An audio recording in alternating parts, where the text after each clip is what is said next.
माता पिता का तलाक 10 साल की उम्र में हो गया, मां ने दूसरी शादी कर ली, जिंदगी भर सौतेले भाई के साथ रहे, आस पड़ोस के बच्चे चिढ़ाते तंग करते रहे, अपनी खुद की गर्लफ्रेंड छोड़ के चली गई, जिंदगी भर अकेले रहना पड़ा, जब अमेरिका गए तो बर्तन धोते रह गए। नमस्कार, मैं Vivek Bindra, founder and CEO बड़ा बिजनेस.com। बॉलीवुड की कहानी नहीं है ये कोई, वापस आ चुका हूं पूरे जोश के साथ। इस बार बात करूंगा रतन टाटा पे। बहुत कमेंट्स किए थे आपने, रतन टाटा सर, रतन टाटा, रतन टाटा देश के रतन, रतन टाटा। इससे पहले भी मैंने अटल बिहारी वाजपेयी, अब्दुल कलाम, नेताजी सुभाष चंद्र बोस और बॉलीवुड पे 4 केस स्टडी दी थी। चारों का व्यूअरशिप मिलियंस में गया है। खड़ा हो चुका हूं, अब कोई वीडियो बैठ के नहीं बना रहा हूं, पूरे जोश के साथ आ चुका हूं। अगर आप थोड़े नीचे कमेंट बॉक्स में बताओ, Steve Jobs, Mark Zuckerberg, Mukesh Ambani, Sardar Patel, और अगर 5 लाख लाइक दिए ना तो मजबूरी का नाम महात्मा गांधी भी बना सकता हूं। क्यों कहते थे मजबूरी का नाम महात्मा गांधी? अब वीडियो मिस मत करिएगा, नई नई लर्निंग दे रहा हूं आपको। सही कार्य करने के लिए समय हमेशा ही सही होता है। कौन थे Ratan Tata? Industrialist, investor, philanthropist, कोई ट्रेंड पायलट, पद्मश्री, पद्म विभूषण? कौन थे?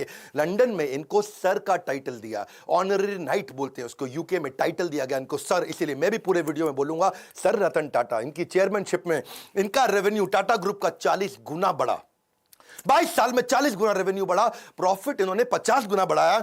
ग्रेटनेस रतन टाटा की ये थी कि ये हर डीप इंसल्ट को स्टीप रिजल्ट में कन्वर्ट करते थे। आप इनकी बेइज्जती करो, इनको डीप इंसल्ट दो, ये स्टीप रिजल्ट क्रिएट कर देंगे। जितना इनको तंग करो ये उतना ग्रो कर जाते हैं।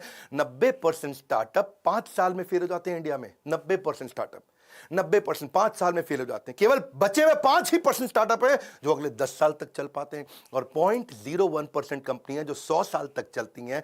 टाटा ग्रुप ऐसी कंपनी है जो 150 से ज्यादा साल से चल रही है। आज टाटा ग्रुप इतना बड़ा हो गया कि इनकी 100 से ज्यादा कंपनियां 100 से ज्यादा देशों में चल रही हैं। हाईएस्ट मार्केट कैपिटलाइजेशन है आज पूरे देश के अंदर इनका। टीसीएस अकेली इतनी बड़ी है कि पूरा पाकिस्तान स्टॉक एक्सचेंज एक तरफ और टीसीएस का मार्केट कैप एक तरफ। दोबारा सुन लो, पूरा पाकिस्तान, पूरा उसका पाकिस्तान स्टॉक एक्सचेंज एक तरफ, उनका टोटल मार्केट कैप पूरे देश की सारी कंपनियों का, और हमारी टीसीएस एक तरफ। ये रतन टाटा 4% अकेले जीडीपी को कंट्रीब्यूट कर रहे हैं। ये 50,000 करोड़ के लगभग का टैक्स कंट्रीब्यूट करते हैं एक साल का। पूरा आसाम, हिमाचल प्रदेश, उड़ीसा, गोवा मिला के इतना टैक्स कलेक्ट नहीं करता जितना टाटा ग्रुप अकेला देश को टैक्स देता है। आज हम सबके पास सुविधाओं में टाटा ग्रुप का बहुत बड़ा रोल है। 28 दिसंबर 1937 को पारसी श्री रतन टाटा, सर रतन टाटा, आज 83 साल के हो चुके हैं। कॉर्नेल यूनिवर्सिटी यूएस में हार्वर्ड में पढ़े हैं। पिता नवल टाटा, मां सुनी टाटा। आपस में उनका डिवोर्स हो गया तो ये दादी नावजी भाई टाटा के साथ रहे। 1962 में अमेरिका से जब लौट के आए इंडिया में तो उनकी पहली नौकरी टाटा स्टील में लगी जमशेदपुर के अंदर, और उस समय सारे मजदूरों के साथ रहते थे, शॉप फ्लोर पे रहते थे, उनके साथ ही डॉर्मेट्री में सो जाया करते थे, खाना भी लाइन में लग के कैफेटेरिया में उनके साथ लंच किया करते थे। इन्होंने पूछा गाड़ी मिलेगी? उनको बोला गया गाड़ी नहीं मिलेगी आपको, साइकिल पे आया करो अच्छा रहेगा। बोला साइकिल, अच्छा मैं समझ गया। तो ये पैदल ही आने लगे, साइकिल पे भी नहीं आए। अपनी लीडरशिप में इन्होंने टीसीएस को लिस्ट किया, पब्लिक गए। टाटा मोटर्स को उन्होंने न्यूयॉर्क स्टॉक एक्सचेंज में लिस्ट किया ताकि इंटरनेशनल पावर और रिकॉग्निशन मिल सके। As a chairman of Tata Group उन्होंने बहुत सारी foreign companies, Tetley, Daewoo commercial vehicle, Corus Group steel के लिए, जैगवार लैंड रोवर की कहानी तो आपको पता ही है। वो मैं बिल फोर्ड की कहानी, इनकी टाटा और बिल फोर्ड की बेइज्जती की कहानी पहले कवर कर चुका हूं कि कैसे इनकी बिल फोर्ड ने बेइज्जती करी थी। जब ये अपनी कंपनी बेचने डेट्रॉइट गए तो उन्होंने कहा तुम पे एहसान कर रहा हूं। रतन टाटा ने अपनी कंपनी बेची नहीं। बाद में बिल फोर्ड इनके पास डेट्रॉइट से मुंबई आए, बोले आप हमारी कंपनी खरीद के एहसान कर रहे हैं। तब इन्होंने जैगवार लैंड रोवर ली थी। 5 स्ट्रैटेजी पहले बिजनेस की लेता हूं, फिर बताऊंगा रतन टाटा ने शादी क्यों नहीं करी और इनके 10 अनसुने किस्से, वो कहानियां जो सुन के आप बहुत इंस्पायर्ड होंगे। पहले 5 स्ट्रैटेजी। पहली स्ट्रैटेजी ऑर्गेनिक ग्रोथ लेते हैं। ऑर्गेनिक मतलब जो अपने आप मिल सके, नई मार्केट, नई टेक्नोलॉजी, नया कस्टमर, नई मार्केट, नई टेक्नोलॉजी, नया कस्टमर, ढूंढते रहो। कौन सी नई मार्केट, कौन सी नई टेक्नोलॉजी, कौन सा नया कस्टमर। दूसरी इनऑर्गेनिक ग्रोथ, जो अपने आप होएगी ठीक है, अब इनऑर्गेनिक ग्रोथ लेंगे, टेक ओवर करेंगे, एक्विजिशन करेंगे, दूसरी कंपनियां खरीदेंगे, छोटी कंपनियां खरीदेंगे, खुद को बड़ा करेंगे, जॉइंट वेंचर करेंगे, पार्टनरशिप्स करेंगे, स्ट्रैटेजिक अलायंस करेंगे। तीसरी स्ट्रैटेजी, जो धंधा अच्छा नहीं है उसमें से एग्जिट कर लो। Cosmetic, paint, oil, soap, pharma, cement, ये 6 कंपनियां इनकी चली नहीं, उनसे एग्जिट कर गए, बाहर निकल जाओ, कोई अटैचमेंट नहीं, धंधे को धंधे की तरह चलाना है। चौथी स्ट्रैटेजी, एंटर करो उसमें जो चलेगा। रिटेल, टेलीकॉम, बायोटेक्नोलॉजी और टेक्नोलॉजी इनका बहुत अच्छा चलता रहा, उसमें एंटर करके उसको बड़ा करते गए। और इनकी फाइनली 5वीं स्ट्रैटेजी क्या थी कि कोर बिजनेस को पकड़ के रखो। स्टील, मोटर, केमिकल और पावर, ये इनके कोर बिजनेस थे। अब लेते हैं 10 वो कहानियां। 10 में से पहली कहानी बहुत लोगों के मन में है, रतन टाटा जी ने शादी करी क्यों नहीं। एक बार आया था मौका, वो शादी के बहुत नजदीक पहुंच गए थे। लॉस एंजलिस में उनको वहां एक अमेरिकन देवी से बहुत प्रेम हो गया था। वो देवी जी को भी रतन टाटा से बहुत प्रेम हो गया था और वो अमेरिकन देवी के साथ इतना प्रेम हो गया कि इन्होंने डिसाइड कर लिया अब शादी करें। इतने में टाटा जी को फोन आया इंडिया से, अरे बेटा रतन मैं बीमार हूं। उनकी दादी का फोन आया, इंडिया मुझसे मिलने आ जाओ, मेरा आखिरी समय। रतन टाटा को जाना पड़ा क्योंकि उन्होंने सारी जिंदगी दादी के साथ ही तो बताई थी। तो उन्होंने देवी जी को बोला कि चलो चलते हैं अब इंडिया में शादी करेंगे हम लोग और दादी से भी आपको मिलवाऊंगा। तो वहां बेटी को रुकना पड़ गया क्योंकि उसके माता पिता ने बोला इंडिया में इंडो चाइना का वॉर चल रहा है, 1962 का समय था, इंडो चाइना वॉर चल रहा था। उन्होंने कहा अभी इंडिया जाना ठीक नहीं है। ये इंडिया गए, सोचा अब वो देवी जी आने वाली हैं। उधर उसके माता पिता ने उसकी शादी किसी और से करा दी। और रतन टाटा को सुन के बहुत धक्का लगा क्योंकि वो वचन दे चुके थे। रतन टाटा ने अपने कई इंटरव्यूज में ये बात बोली कि जो मैं बोलता हूं उसे पूरा करता हूं, मेरे मुंह से ऐसे शब्द नहीं बोलता मैं। I tend to not say things loosely. I try to live up to whatever I've said, the commitments I've made. क्योंकि इन्होंने उस लड़की को वचन दिया था कि मैं शादी तुमसे करूंगा, अब उसने किसी और से कर ली तो रतन टाटा ने जिंदगी भर दोबारा शादी नहीं करी, अकेले रहे, लोनर रहे। See it is not easy to be loyal to someone who is not loyal to you. वो लड़की इनको लॉयल नहीं थी रतन टाटा को, तो भी बावजूद उसके कि कोई अपनी लॉयल्टी ना दिखाए तब भी जिंदगी भर लॉयल रहे। आज तक उसकी याद में उन्होंने दोबारा शादी नहीं करी। लॉयल्टी जो है ना वो ग्रे नहीं होती है, या तो ब्लैक है या वाइट है। लॉयल्टी बीच में नहीं होती, या ब्लैक है या वाइट है। जिंदगी भर रतन टाटा ने शादी नहीं करी। लेकिन अब मैं आपको बात करता हूं दूसरी कहानी का किस्सा। एक बार ये नासिक की तरफ जा रहे थे मुंबई से, कई सीनियर ऑफिशियल्स थे, गाड़ी में जा रहे थे और रास्ते में इनकी गाड़ी का टायर पंचर हो गया। और टायर पंचर हो गया तो सब अपना गाड़ी से उतरे, अपना कैजुअल थे, वहां पे इधर उधर घूम रहे थे। कोई अपना चाय पी रहा था टपरी पे, कोई अपना सुट्टा मार रहा था। तो सब तरह कैजुअल हो गए, इधर उधर घूम रहे थे। और तभी देखा कहीं रतन टाटा नहीं दिख रहे, रतन टाटा नहीं दिख रहे। अरे भाई कहां गए रतन टाटा, कहां गए रतन टाटा? चाय पी रहे हैं, अरे कहीं कहीं वॉशरूम गए हैं। तो रतन टाटा अचानक लोगों ने देखा कि अपनी स्लीव्स ऊपर करके और अपने टाई को कंधे पे ऐसा पीछे टांग करके, उसके बाद जो है जैक और पाने को हाथ में पकड़ के दूसरे टायर का प्रेशर चेक कर रहे, उसके साथ पंचर लगवा रहे। तो लोगों ने आके पूछा भाई आप रतन टाटा हैं, आप काहे पंचर लगा रहे भैया? वो उसका काम है पंचर लगाने का। तो बोले देखो अगर इसको 15 मिनट लगते हैं पंचर लगाने में, मेरी मदद से 7.5 मिनट में कर लेगा, तो जहां मीटिंग में पहुंचना वहां 7.5 मिनट ज्यादा मिल जाएगा मुझको। अगर मैं टाइम लूज कर जाऊंगा, loss of time is loss of money. प्रश्न ये उठता है कि आपने कब अपने से नीचे के स्तर पे जाकर के जिंदगी में कोई काम किया है? आखिरी बार कब किया था आपने? कब आपने अपने स्तर से नीचे उतर करके दूसरों की मदद करी थी? रतन टाटा जिंदगी भर सिखाते रहे leadership is not position, it is action. ये पोजिशनल पावर नहीं, पर्सनल पावर है। मुंबई का 26/11 का ताज अटैक, और वो अटैक जिसमें वो जानते हैं, सारी दुनिया जानती है कि उन्होंने सबकी मदद करी। जो जो आदमी का वहां नुकसान हुआ, इनके जितने एम्प्लॉय थे पर्सनली उनके घर तक गए, ये तो आप जानते हैं। 50, 60, 70, 80 लाख रुपए तक उनको कॉम्पनसेशन दिया, डिपेंडिंग ऑन डिफरेंट सिचुएशन, उनको पैसा दिया। इतना ही नहीं, सबको जिंदगी भर के लिए एक मेडिकल काउंसलर भी दिया। किसी को साइकोलॉजिकल डिप्रेशन हुआ, कोई टेंशन हुआ, क्योंकि इतनी गोलियां बमबारी हुई थी वहां, जिंदगी भर के लिए उनको डॉक्टर भी दिया। जिसका देहांत हुआ उसको पहले 50, 60, 70, 80 लाख रुपए तो दिया, पर साथ में उसकी बची हुई जितनी नौकरी थी, उसकी पूरी जिंदगी की आखिरी जो सैलरी थी वही तनख्वाह उसको जिंदगी भर दी। उसके बाद उसके घर में, परिवार में बच्चों की एजुकेशन की, मैरिज की, मेडिकल की, सबकी रिस्पॉन्सिबिलिटी ली। ऐसे थे रतन टाटा, जिंदगी भर की रिस्पॉन्सिबिलिटी ली। और अगर तुमने कोई कर्जा लिया तो वो कर्जा भी माफ किया। इतना ही नहीं कि जो लड़का पहला महीना हुआ है आके, पहला दूसरा दिन हुआ है, ऐसा भी एक लड़का था। ऐसे भी कुछ लड़के थे जिनको बिल्कुल अभी होटल में ज्वाइन ही किया था, ट्रेन ही थे, उनको भी ऐसे ही पूरा कॉम्पनसेट किया। ये सब तो सब समझते हैं, पर जो बात जिसने मुझे हैरान कर दिया, जिसके कारण मैं भी अपनी कंपनी में स्टैंडर्ड को चेंज कर रहा हूं, वो ये है कि उन्होंने अपने होटल वालों की तो मदद करी, बाहर आसपास बाजार में जो पुलिस वालों को गोली लगी उनको भी उन्होंने कॉम्पनसेट किया। वहां पेडेस्ट्रियन जो राही चल रहे थे, वहां पे राहगीर थे, चाय वाला था, भेलपुड़ी वाला था, गुब्बारे वाला, पाव भाजी वाला, पान की दुकान, टपरी, जिनको टाटा ग्रुप से कोई मतलब नहीं, उनको भी इन्होंने मॉनिटरी भी, पैसे से भी मदद करी और साथ में टाटा ग्रुप में नौकरी भी दिलाई। और ये सब कुछ उन्होंने केवल 20 दिन में कर लिया। दूसरी तरफ एक लड़की थी देविका, सीएसटी स्टेशन पे, उसने अजमल कसाब को रिकॉग्नाइज किया था। छोटी लड़की थी, 10, 11, 12 साल की, और उसको उसके पिता और उसके भाई जेंट्स वॉशरूम गए थे, छोटी बच्ची को बाहर 2 मिनट छोड़ करके, और उसको सामने से आके गोली मारी। उसी ने अजमल कसाब को आकर के बाद में कोर्ट में पहचाना था।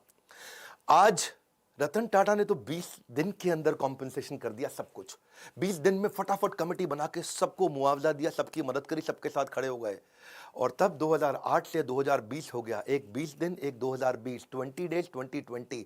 आज 2020 तक उस लड़की को कोई कॉम्पनसेशन नहीं मिला। इनफैक्ट मछुआरे थे कहीं, मैं अभी इकोनॉमिक टाइम्स में खबर पढ़ रहा था, वो मछुआरों को आज 12 साल के बाद कॉम्पनसेशन मिला। मतलब सरकार को जितना समय लगता है, टाटा को कभी समय नहीं लगता। करुणा के लिए कारण की जरूरत नहीं पड़ती। यदि आप दूसरों को प्रसन्न देखना चाहते हैं तो करुणा का भाव रखिए, और अगर खुद को प्रसन्न देखना चाहते हैं तो भी वही करना है, तो भी करुणा का भाव रखना है। देखिए, ये ऐसे व्यक्ति थे जो वैल्यू को वैल्यू किया करते थे, वैल्यूज को ही used to value the values. चौथी कहानी, हार्वर्ड के अंदर अब सब लोग सोचने लगे कि भाई हम क्राइसिस मैनेजमेंट सिखाते हैं, 26/11 में सबसे बड़ा क्राइसिस था, और तब वहां के प्रोफेसर ने सोचा कि भाई हम केस स्टडी सिखाते हैं क्राइसिस मैनेजमेंट की। तो उन्होंने अपने 2 प्रोफेसर्स को भेजा कि जाके इंडिया में पता लगाओ कि रतन टाटा की ये कंपनी टाटा ग्रुप में जो होटल था, होटल के कर्मचारी इतने कमिटेड कैसे थे, कैसे अपनी जिंदगी को दांव पर डाल के दूसरों को बचाने में लगे थे। आपको तो पता है ना, वहां एक जनरल मैनेजर भी था, करमबीर सिंह, 1 साल पुराना जनरल मैनेजर था, और उसने क्या देखा, मतलब उसकी वाइफ और उसके बच्चे उसी होटल में रुके हुए थे, और उसको पता चला, खबर मिली कि उसकी वाइफ की डेथ हो गई है वहीं पे, जो नीति थी उसकी वाइफ, और उसका बेटा उदय और समर, एक की उम्र 14 साल, एक की 5 साल, वो होटल के अंदर है जनरल मैनेजर करमबीर सिंह, और ऊपर फ्लोर के अंदर एक स्वीट कमरे के अंदर उनके बच्चे और उसकी बीवी की डेथ हो गई। लेकिन वो रुका नहीं, क्योंकि आग लग गई थी वहां कमरे में। वो रुका नहीं, वो सुनने के बावजूद वो दूसरे गेस्ट को बचाने में लगा रहा। इतना ही नहीं, उनके अलावा यंग ट्रेनी थे बहुत सारे, वो भी गेस्ट को बचाने में लगे रहे, वो भी खुद वहीं रुक रहे, उनको गेस्ट को भेजते रहे होटल के अंदर। टेलीफोन ऑपरेटर फोन करके बता रहा है कि अब निकलो, अब रुको, अब निकलो, अब रुको। रिसेप्शनिस्ट जो स्टाफ थी वहां पे, वो भी ह्यूमन शील्ड बना बना करके गेस्ट को निकालने में लगे हैं। सब लोग हैरान थे। हार्वर्ड बोला कि यार एम्प्लॉइज में ऐसा है क्या, इनके ये क्या भरते हैं, कौन सा इंजेक्शन लगाते हैं कि इनके एम्प्लॉय कोई आर्मी के अफसर थोड़ी है कि अपनी जिंदगी दांव पर लगा दी। भाई सबसे पहले तो आदमी अपने को बचाता है, खुद निकलता है। लेकिन इनके सारे एम्प्लॉय, ताज मालदीव्स का भी था ना ताज, वहां पे भी सुनामी आया था 2004 में, उधर भी इन्होंने यही किया था। तो वो सोचे कि भाई ताज होटल के एम्प्लॉय ऐसे हैं कैसे। तो देश पांडे और रैना, ये 2 आदमी हार्वर्ड से आए रिसर्च करने इंडिया में।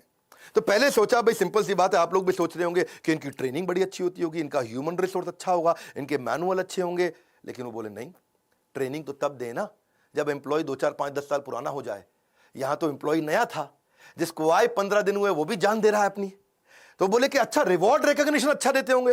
भाई नहीं, जो रिवॉर्ड रिकॉग्निशन तब दोगे जब तुम साल 2 साल 4 साल नौकरी कर लोगे, तब तो कोई अवार्ड रिवॉर्ड दोगे। वो तो 15 साल पुराने लड़के, 15 दिन क्षमा चाहता हूं, पुराने लड़के आए और होटल में अपनी जान देने में लगे।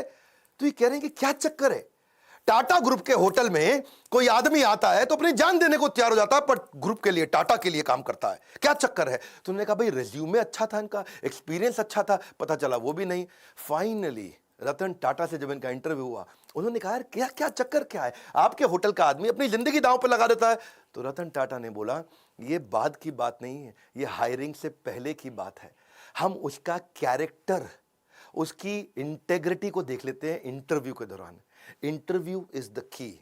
इंटरव्यू के दौरान ही हम अपनी कंपनी में ऐसे लोगों को लेते हैं जो ईमानदार है। काम करना तो हम सिखा देंगे, हमें ईमानदार लोग चाहिए। ये है टाटा ग्रुप, खुद इतने ईमानदार, उनकी ईमानदारी पर तवे पे बैठ करके इंसान आज भी कसम खा सकता है कि भाई टाटा नहीं कर सकते बेईमानी। और ऐसे ही एम्प्लॉय भी लेते हैं, कहते हैं ईमानदार ले लो। और जब ईमानदार लोग लिए तो उन्होंने अपनी जान दी होटल में लोगों को बचाने के लिए। इनका रूल क्या है, नेशन बिफोर द बिजनेस। मैं 5वीं कहानी सुनाता हूं।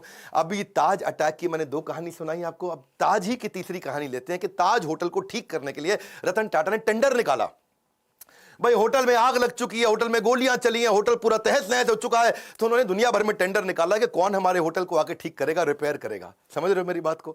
तो रिपेयर करने के लिए दुनिया भर में टेंडर, पाकिस्तान से 2 कंपनी ने भी टेंडर अप्लाई कर दिया कि हम आपका होटल आके ठीक करते हैं। अच्छा, उनको रतन टाटा ने ध्यान नहीं दिया, भाई पाकिस्तानी है, मैं यही कराऊंगा इनसे। कसाब साहब वहीं से आए थे। तो ये को 2 आदमी, 2 बड़े बिजनेसमैन बिना अपॉइंटमेंट लिए पहुंच गए मुंबई रतन टाटा से मिलने के लिए कि भैया हमको दे दो, हम करेंगे टेंडर पास। रतन टाटा ने उनको अपॉइंटमेंट नहीं दिया, कमरे के अंदर से सेक्रेटरी को बोल दिया बोल तो बिजी हैं। वो बाहर बैठे वेट करते रहे, पूरा सुबह से शाम हो गया। रतन टाटा ने फिर मैसेज भेज दिया उनको, बोलो चले जाओ, तुम अपॉइंटमेंट लेके नहीं आए, मैं बिजी हूं। ये दोनों पाकिस्तान के बड़े बिजनेसमैन दिल्ली पहुंच गए एक बड़े कांग्रेस के नेता के पास। उस समय कांग्रेस का वो कैबिनेट में मिनिस्टर था, और उनके पास जाकर के बोलते हैं कि आप मेरी रतन टाटा से अपॉइंटमेंट फिक्स करा दो, हम उनका होटल ठीक कर देंगे, भैया हमारा तो काम ही यही है। तो कांग्रेस के मिनिस्टर ने रतन टाटा को फोन किया, हेलो मैं मंत्री बोल रहा हूं, मैं नाम नहीं लूंगा उनका। रतन टाटा बोले बताइए। बोले ये दो आदमी आए हैं बिजनेसमैन पाकिस्तान से, ये आपका होटल ठीक कर सकते हैं, इनको टेंडर दे दो, आप इनको मीटिंग तो दे दो, कम से कम इतना तो करो। तो रतन टाटा ने उनको क्या जवाब दिया, आप हैरान हो जाएंगे। बोले तुम बेशर्म हो सकते हो, मैं बेशर्म नहीं हूं, पाकिस्तानियों को धंधा नहीं दूंगा। खटाक फोन रख दिया। ऐसे हैं हमारे श्री रतन टाटा। इसी के साथ दूसरी कहानी, और 26/11 के अटैक के बाद पाकिस्तान की सरकार ने उनसे कुछ सैकड़ों हजारों टाटा सूमो को ऑर्डर दिया था। टाटा सूमो उन्होंने कहा मैं पाकिस्तान को नहीं दूंगा, नुकसान बर्दाश्त है लेकिन देश से गद्दारी बर्दाश्त नहीं है। क्विकली छठी छोटी सी कहानी, एक बार एक कॉलेज के चेयरमैन ने उनको इन्वाइट किया कि बड़े फंक्शन में 25वीं एनिवर्सरी थी, सेलिब्रेशन थी। अब रतन टाटा आए हुए हैं, रतन टाटा है भैया, टाटा ग्रुप कंग्लोमरेट। बच्चों में भीड़ भाड़ हो गई, और मैं देखूंगा आगे आऊंगा, मैं देखूंगा आगे आऊंगा। दो चार बच्चों ने इधर धक्के मार दिए, आगे निकलने के चक्कर में रतन टाटा ने देखा बेचारी एक लड़की नीचे गिर गई। उन्होंने कहा कि आप फंक्शन खत्म होने दो, मैं आपसे मिलूंगा। फंक्शन थोड़ा लंबा हो गया, रतन टाटा जी की फ्लाइट थी और उन्होंने अपनी फ्लाइट मिस कर दी। प्रिंसिपल ने बोला फ्लाइट क्यों मिस कर रहे हैं साहब, बच्चे हैं, क्या हो गया?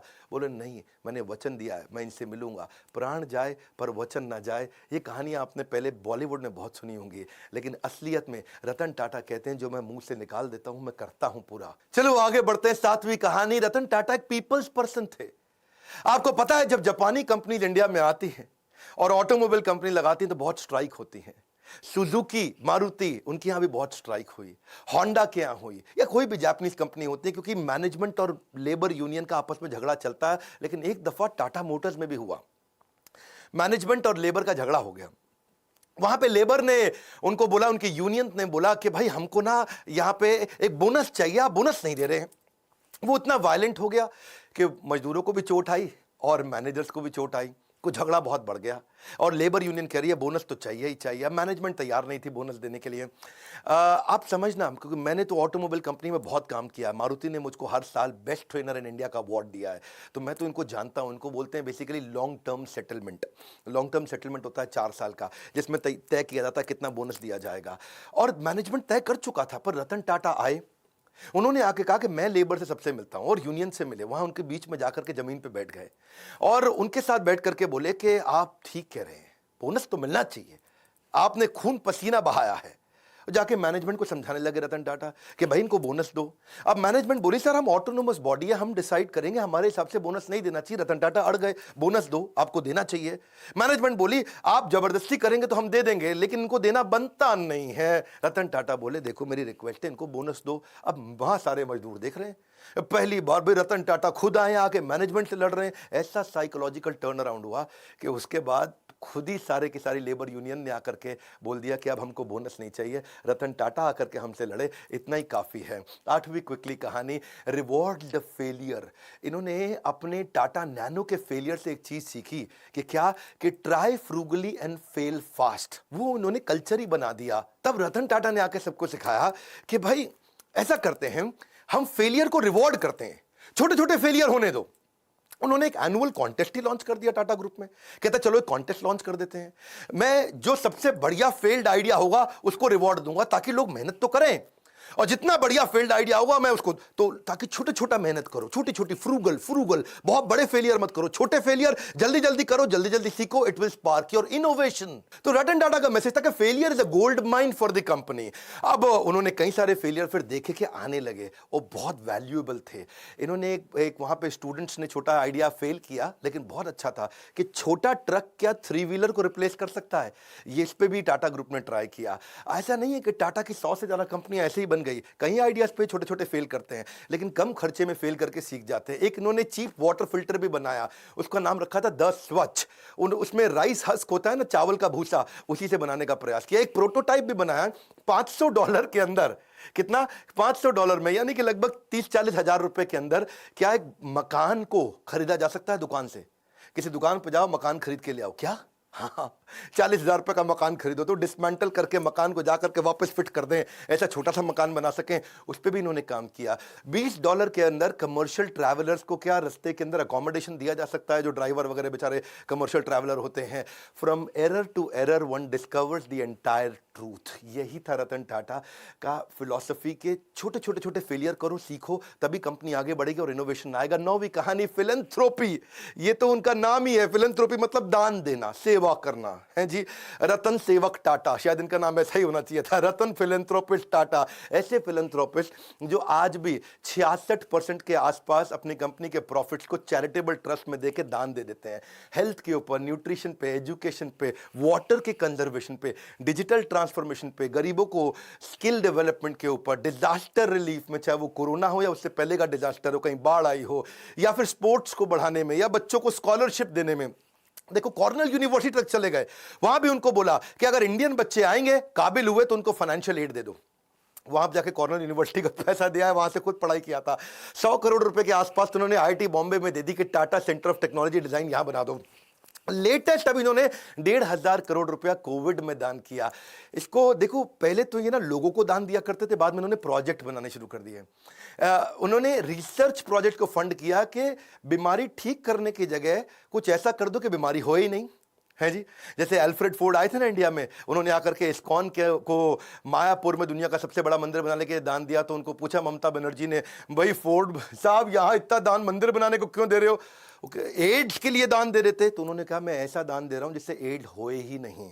हाँ, ऐसे ही रतन टाटा क्या बोले, मैं बीमार होने पे बीमारी ठीक करने की जगह ऐसा दान देना चाहता हूं जिससे बीमारी होनी बंद हो जाए। टाटा ग्रुप फिलैंथ्रोपी में इतना आगे है। 2011 का मैं अपना पर्सनल किस्सा भी सुनाना चाहूंगा। मेरे गुरुदेव के आदेश पे उन्होंने कहा हम गरीब बच्चों को खाना खिलाना चाहते हैं। तो उन्होंने कहा कि आप टाटा ग्रुप से जाकर के मिलिए, वो बहुत दान देते हैं। तो तब अर्जुन मुंडा सांसद हुआ करते थे उन दिनों, ये मेरा पर्सनल किस्सा है 2011 का बता रहा हूँ, जमशेदपुर से। और तब मैं उनको गया, उनके पास जाके उनको गीता के कुछ कथा सुनाई, उनको बताया यज्ञ दान तप कर्म, कि यज्ञ दान तपस्या और कर्म ये सबको करना चाहिए, पावनानि मनीषी नाम। बहुत खुश हुआ अर्जुन मुंडा अचानक भगवत गीता पढ़ते पढ़ते 15 दिन में झारखंड की सरकार पलटी, मुख्यमंत्री बन गए। बहुत खुश हुए, बोले विवेक बिंद्रा जी आपने मुझको गीता दी और मैं मुख्यमंत्री बन गया, आइए चलिए मिलते हैं। शपथ समारोह पे उन्होंने बुलाया, बोला मैं क्या सेवा कर सकता हूं? मैंने कहा मेरे लिए मत करिए, मुझको आप रतन टाटा जी से, जमशेदपुर में वहां नेरुरकर हुआ करते थे, हेमंत नेरुरकर मैनेजिंग डायरेक्टर, इनसे मिलवा दीजिए। मैं चाहता हूं गरीब बच्चों को जमशेदपुर में किचन बना दें और गरीब बच्चों को मिड डे मील के द्वारा उनको स्कूल में बुलाएं, खिलाएं। तो उन्होंने मेरी वहां मीटिंग कराई। तो मैंने जाकर के मिस्टर नेरुरकर को बताया कि हम क्या करेंगे, गाड़ियों पे आपकी टाटा एस, टाटा 407 उस पर लगा देंगे बड़ा बड़ा बोर्ड कि टाटा ग्रुप आज यहाँ गरीब बच्चों को खाना खिला रहा है और मिड डे मील का कैंपेन चलाते हैं। स्कूल के अंदर बच्चों को दाल चावल रोटी सब्जी गरम गरम खिला देंगे, इससे बच्चे स्कूल आएंगे फ्री में खाना खाने के लिए। उनको आइडिया अच्छा लगा, उन्होंने 15 करोड़ रुपया डोनेशन भी दिया। ये पर्सनली मैं उन दिनों शायद उस समय 28-29 साल का रहा हूँगा और ये मेरी लाइफ का एक बड़ा अचीवमेंट था कि मैं एक सेवा कर पाया। आज भी वो किचन चल रही है, 65,000 गरीब बच्चों को वहाँ खाना खिलाया जा रहा है। उसके ओपनिंग पे मैं गया था, इनॉग्रेशन पे कुछ फोटोग्राफ्स भी मैं आपको शेयर करूँगा। तो वहाँ मुख्यमंत्री थे, ये मैनेजिंग डायरेक्टर थे टाटा ग्रुप के। वहाँ पे आज तक कोई भी व्यक्ति दान देकर कभी गरीब नहीं बना है। No one has ever become poor by giving. देखिए पक्षी के पीने से नदियों का पानी खत्म नहीं होता, उसी प्रकार धनी व्यक्ति के दान देने से उसका दान भी नहीं घटता। ये टाटा ग्रुप के साथ मेरा एक्सपीरियंस था। और 10वीं कहानी विनम्रता से विश्वास। वैसे तो मन करता है सर रतन टाटा के बारे में बोलते चले जाऊं, घंटों की वीडियो बनाऊं, फैमिली ट्री पे बनाऊं, उनके सब वो परिवार शुरू से लेकर के अब तक 150 साल की हिस्ट्री बताऊं, उनके कॉर्पोरेट एक्सपीरियंस बताऊं, बिजनेस 100 से ज्यादा कैसे चलाते थे उसके बारे में बात करूं, क्या क्या नहीं बात करूं। लेकिन चलिए समय पूरा ना पड़ता हो।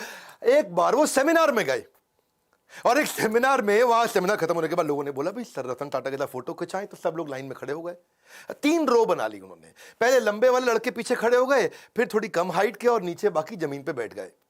अब सर रतन टाटा की कुर्सी लगाई थी, उन्होंने कुर्सी हटवा दी तो लोगों को लगा खड़े होंगे। अब रतन टाटा जी खड़े हुए तो उनकी हाइट लंबी है तो पीछे वाले छुप जाएं, पीछे जाके खड़े हुए तो रतन टाटा खुद छुप जाएं। तो वो आके खुद ही जमीन पे बैठ गए। 2 मिनट तक सन्नाटा हो गया, नीचे बैठे। रतन टाटा बोला जल्दी फोटो खींच लो, ज्यादा देर नीचे नहीं बैठ सकता मैं।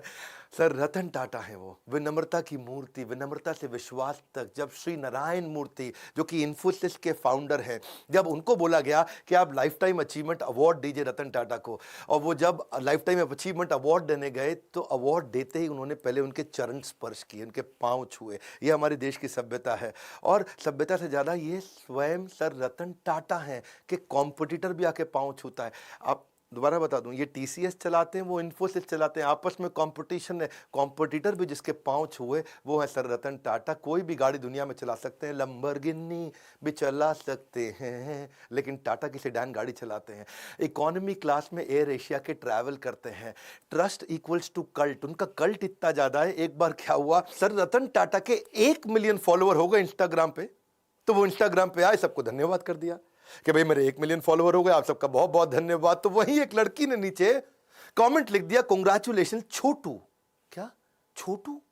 अब लोग बुरा मान गए, छोटू कह रही है, ये देख तो ले कौन रतन टाटा है वो, छोटू बोल। उसने सोचा 1 मिलियन मतलब छोटू जैसा ही है, और लोगों ने इतना हेट स्पीच लिखा, इतना बुरा किया, ये देख तो ले, देख रतन टाटा है वो, देख देख। और वो बेचारे फिर रतन टाटा आ गए बीच में, और उन्होंने आकर के लिख दिया नीचे, उन्होंने लड़की को पहले बुरा भला तो बोला नहीं, लेकिन उल्टा आकर के लिख दिया लड़की से कि मैं आपसे माफी मांगता हूं, आपके बारे में लोग इतना बुरा भला बोल रहे हैं। और लोगों को बोला please treat this young lady with respect. लोगों ने बोला ओए देख ले, और देख ले, ये रतन टाटा, और गुस्सा खा गए लोग। भाई रतन टाटा के मामले में लोग बिल्कुल नहीं सुनते हैं। और फिर बेचारी लड़की ने भी आकर के अपने कॉमेंट को डिलीट किया। ऐसे है सर रतन टाटा, ट्रस्ट का दूसरा नाम है। हजारों लाखों बातें रतन टाटा जी के बारे में गूगल पे लिखी हुई हैं, अगर उनमें से आधी भी सच हो तो दुनिया में सबसे ज्यादा ईमानदार आदमी की उपाधि उनको मिलनी चाहिए।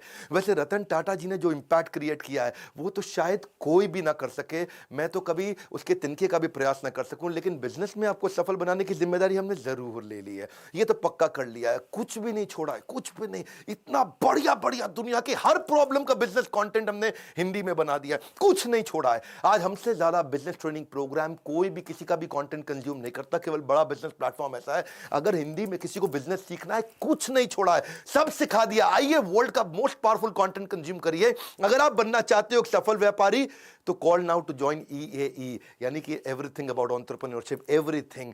वैसे एक बात है, रतन टाटा एक ऐसे रत्न है जिन्हें भारत रत्न भी पूर्ण रूप से परिभाषित नहीं कर सकता, लेकिन उनको फिर भी उनके सम्मान के लिए भारत रत्न जरूर दिया जाना चाहिए। उनके जीते जी तो जरूर दिया जाना चाहिए। अगर वास्तव में कोई भारत रत्न का अधिकार रखता है तो वो हमारे देश के असली रत्न है, रतन टाटा। जीते जी उनको सम्मान देना चाहिए। आज वो 83 साल के हैं। जवाहरलाल नेहरू जी ने, मैं उनके खिलाफ नहीं हूं, लेकिन उन्होंने अपने रहते खुद को ही नॉमिनेट कराया था, भारत रत्न दिया था। इंदिरा गांधी जब प्राइम मिनिस्टर थी तो खुद को भारत रत्न उनको दिया गया था। आज अपने प्रधानमंत्री से हम प्रार्थना कर सकते हैं, आज हमारे को कैंपेन चलाना चाहिए। और कैंपेन क्या? Hashtag Bharat Ratna for Ratan Tata. Spelling जरा चेक कर लेना। ये हैशटैग कैंपेन आपको मेरे साथ चलाना, ये मेरा रिक्वेस्ट है आपको। अगर आप मेरे साथ हैशटैग कैंपेन चलाते हैं, मैं आपको अपनी तरफ से क्या सपोर्ट कर सकता हूं, मैं अपनी तरफ से फ्री कोर्स दे देता हूं आपको। हमारे एवरीथिंग अबाउट एंटरप्रेन्योरशिप को खरीदो मत, आप आओ ट्विटर पे, ऐसा करो हैशटैग भारत रत्न, रत्न में RATNA, और फॉर रतन RATAN टाटा, ऐसा करके हैशटैग चलाइए। नीचे लिख दीजिएगा request by doctor Vivek Bindra. ये 2 हैशटैग कर लीजिए ताकि हम आपको ट्रैक कर लें। अगर आपका थोड़ा सा भी रीट्वीट, लाइक और कमेंट अच्छा हुआ, इसका स्क्रीनशॉट मुझे व्हाट्सएप कर दीजिए। ये मेरा नंबर है 9810544443। बस अगर आपका 100 से ज्यादा का एंगेजमेंट आ गया, 100 से ज्यादा रीट्वीट आ गए, लाइक आ गए, कमेंट आ गए, अपना स्क्रीनशॉट मुझको फटाफट से भेज दीजिए।